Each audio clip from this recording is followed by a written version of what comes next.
बुलढाणा शहरात आगामी स्थानिक स्वराज्य संस्थांच्या निवडणुकीच्या पार्श्वभूमीवर महायुतीत तणाव वाढतोय। भाजपा जिल्हाध्यक्ष विजयराज शिंदे यांनी शिवसेना शिंदे गटाचे आमदार संजय गायकवाड यांनी कोणत्या कामाच्या कमिशनमधून कोट्यवधी रुपयांची डिफेंडर कार आणली असा प्रश्न उपस्थित करून खळबळ उडवून दिली।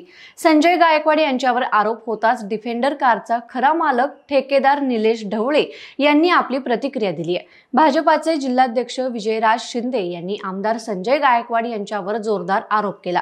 त्यांनी म्हटलं की डिफेंडर कार एका कंत्राटदाराच्या नावावर असून ती कार कोणत्या कामातील कमिशनमुळे गायकवाडांना मिळाली आहे याची चौकशी व्हावी। जर बुलढाणा नगराध्यक्ष पदासाठी भाजपाचाच उमेदवार असेल तरच युती शक्य आहे। मतदारांना वेशापेक्षा वाईट म्हणणाऱ्या लोकप्रतिनिधीला जनतेने नाकारलं पाहिजे। त्यामुळे भाजपाचाच विचार व्हावा, अन्यथा युती होणार नाही असा हल्लाबोलही त्यांनी केलाय।